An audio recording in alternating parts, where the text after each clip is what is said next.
Okay, ngayon po, kukumpletuhin na natin yung facts about hearing aids, no? Yung mga natutunan nating facts sa pagkuha ng hearing aid, hindi lang do sa device, pati do sa kalakaran ng pagkuha at pag-avail ng hearing aid. Okay? So, yung hearing aid po is an electronic device that amplifies yung signal around the environment na inilalagay sa mga taong mayroong hearing loss. Okay? Meron po siyang tatlong parts, yung microphone, amplifier, and then speaker. Yung microphone po, yun yung sumasagap ng signals from the outer environment. Yung amplifier po, yun yung nag-e-enhance ng signal. At yung speaker, yun po ang nagdadala ng sound o ng amplified signal sa ating tenga para ma-interpret ng brain natin ng maayos. So sabi po ni Sir Saldi ng Audibly, ang hearing aid po parang saklay sa mga taong mahina ang pandinig o yung deaf. Kung may deafness ka, yung hearing aid ang iyong parang saklay. Okay? So, aside from that, ang battery po ng hearing aid is merong rechargeable at yung bilog. Yung bilog na maliit, yun po ang battery nun. May warranty po yun. Okay? Ang warranty po ng hearing aid is at least 5 years, pero sabi ng Audibly, kung maingat ang pasyente, depende sa pasyente ang itatagal ng hearing aid. Just like any electronic device. So, maximum siguro 5 years. Ang ear mold po o yung molde is gawa sa silicone, sa acrylic, sa foam, and the rest. Kaso po, yung mga nabanggit ko, maliban sa foam, yun po ang pwede mag-cause ng irritation. Although durable siya, pero maaari siyang mag-cause ng irritation. O pwede siyang mag-cause ng allergy. Yung sa foam naman, ang mahirap doon is komportable nga pero baka madaling masira kasi foam. Talagang sinusukat yon yung ear mold na yun is sinusukat talaga sa tenga. Okay?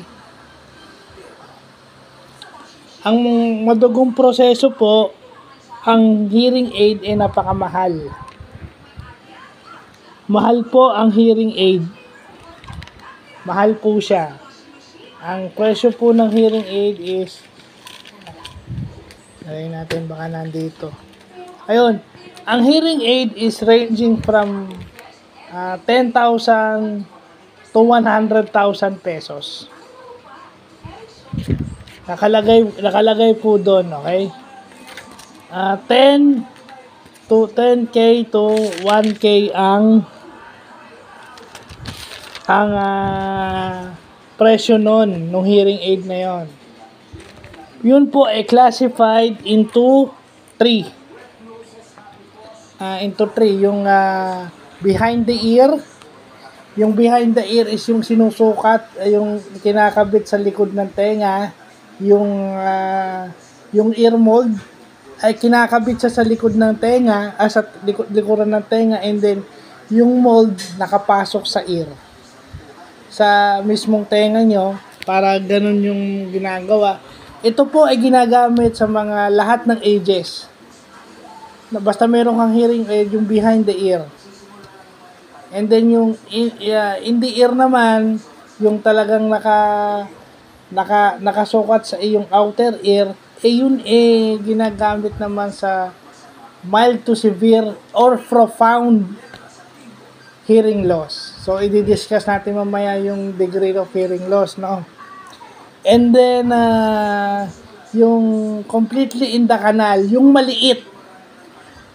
Pag yung maliit na nakapasok sa tenga mo, yun daw yung pinakamaliit at least visible type ng hearing aid. Yung nakita ko yung picture niya, napakaliit lang po nun. As in, sobrang liit lang na parang kasyang-kasya sa loob ng tenga mo, completely in the canal. So siguro yun na yung ginagamit for profound. Pag talagang 91 plus na yung hearing loss, siguro yung completely canal na o yung CIC natin ginagamit. So yung doktor po ng tenga tinatawag nating ENT doctor o yung ear, nose and tongue doctor. At ang tawag po ron technical is otolaryngologist. Otto meaning yung ear and then yung throat, larynx. Kasi yung throat natin at larynx natin magka-attach. So, otolaryngologist po ang tawag sa ating mga ENT doctor. Yung kaibigan po ni Pres Roa na si Dr. Navarrete na may clinic sa San Nicolas, yun po yun. Okay? Next. Yung audiometrist, okay? Kasi pag ikaw healthcare professional sa hearing, ang tawag sa iyo audiologist. So yung mga otolaryngologist, yung mga ENT doctor, ang tawag diyan audiologist. Pero yung audiometrist, yun yung counterpart ng optometrist. 'Di ba yung optometrist sa salamin sa mata, yung expert sa lens ng mga salamin. Itong audiometrist is in charge sa mga hearing aid devices. So, sabi nga ni Sir Saldi, ang nire-recommend nila for hearing aid is yung moderate to severe hanggang profound. Kasi pag yung mild lang, baka pwede pa raw magamot yun, pa-check sa doktor. Kasi merong mga tao na impacted lang yung tenga, kailangan matanggal, kaya nawala yung pandinig. So, may ganun. Meron naman daw na nade-develop o nate-train para maging normal yung hearing. So, yun po ang mga natutunan natin kay Sir Saldi Mercede. Yung ginagamit po na, di ba yung sa salamin, meron tayong ginagawang parang salamin sa mata, yung pinapalitan lang ng lens, di ba? Tapos babasahin natin yung Snellen chart. Dito, yung audiometer po, ina-adjust nila yung sounds. Ang maririnig nyo doon is mga beep tones. Ang sinasabi po ni Sir Saldi, pag meron kayo nadinig, taas kamay, pagka wala. So, pag tinaas ng kamay yung under nagpapa-hearing test, ibig sabihin may nadinig siya. So, doon malalaman kung yung kanan o kaliwang tenga mo kung gaano na yung degree ng kanilang yung kanilang hearing loss. Okay? Yung degree of hearing loss po, next topic natin, although na-i-vlog ko na kanina, pero uulitin natin. Degree of hearing loss. Yung normal is 10 to 15 decibels. Yung yung normal yung nadidinig mo ng malinaw, 10 to 15. So, ibig sabihin kasama doon yung clarity. Yung clarity, sinasabi ni Sir Saldi, nadidinig mo siya pero hindi clear, hindi mo siya maintindihan. Kasi merong na maaring nasira yung eardrum or naapektuhan yung cochlea nila. Yung cochlea is yung hearing part ng ear at yung cochlea naka-attach doon yung auditory nerve. Yun na nagpapadala ng signal sa ating brain para marinig natin yung mga sounds at ma-interpret natin ng maayos. Pero pag nagka-problema yung clarity, kailangan natin ng hearing aid dyan. Nadidinig natin yung sounds pero hindi natin malaman kung anong sounds yun. Kumbaga sa mata color blind, hindi mo ma-distinguish kung anong kulay. Dito, hindi mo ma-distinguish kung anong tunog or kung ano yung sinasabi ng kausap mo o ng kumakausap sa'yo. So, yun po yun. Yung slight hearing loss is 16 to 25 decibels. So, pag umabot ka na ng 16 to 25 decibels, slight hearing loss na yan. So, baka pwede pang maagapan yan. Yung sinasabi ng audibly.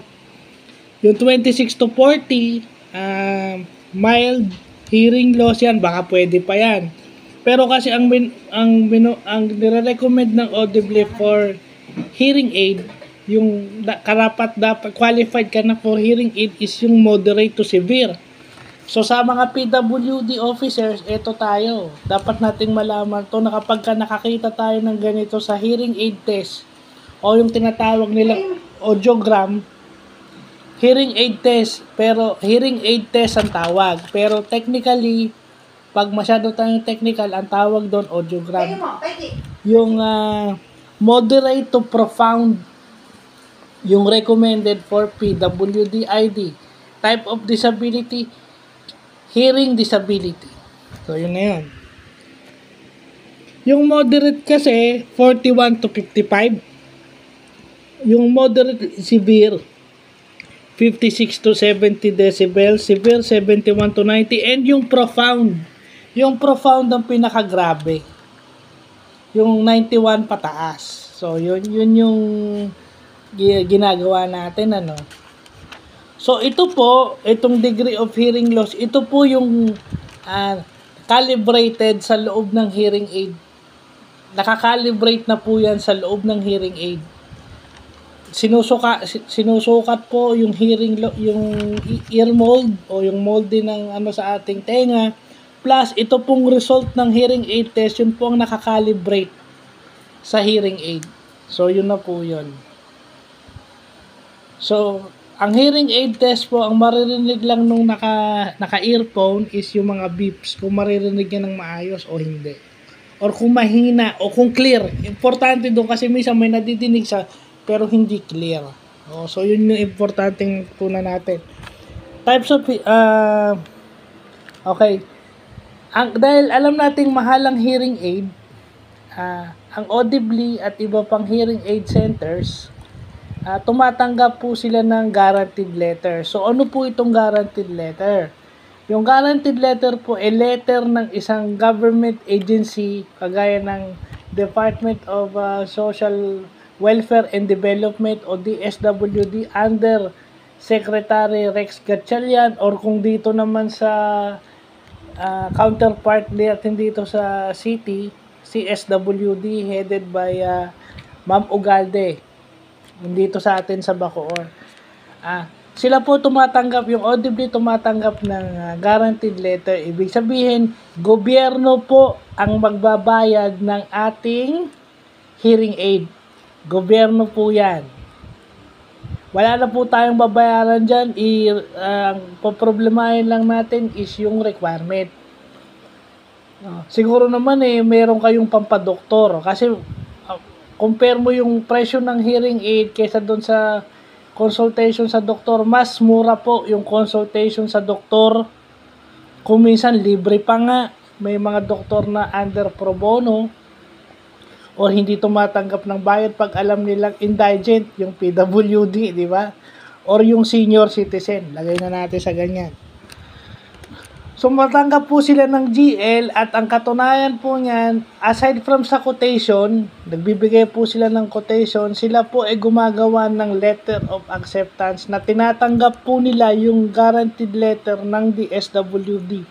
So, ibig sabihin na ibigay na sa inyo yung hearing aid, hindi pa po sila nababayaran. Mag-aantay pa po sila, nababayaran sila ng DSWD. Nauna na po yung hearing aid nyo, ginagamit nyo na, sila po wala pang bayad. So, yun po yung maanong proseso na naintindihan natin, yung letter of acceptance at saka yung guaranteed letter. Kasi pag indigent ka talaga, yun ang kailangan natin, yung mga GL na yan, guaranteed letter.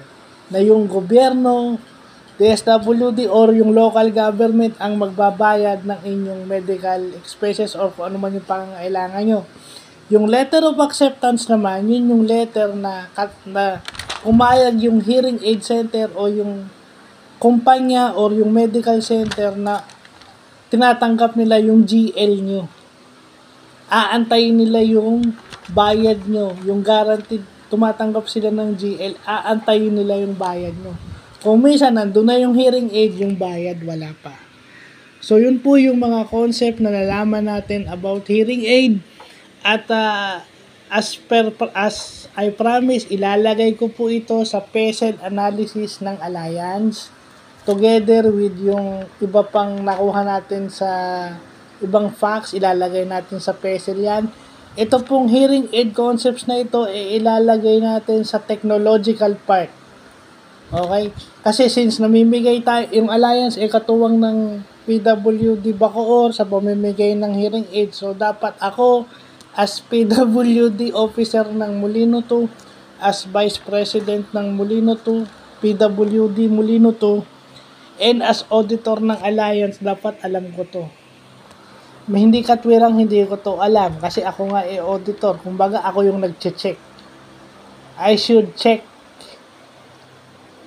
and I should have known these things required sa akin. So, ilalagay ko po ito sa, uploaded to sa YouTube, pero uploaded po ito sa PWD Molino to FB page, at saka dun sa Alliance, at saka dun sa Disability Forum PH. So, yun lang po.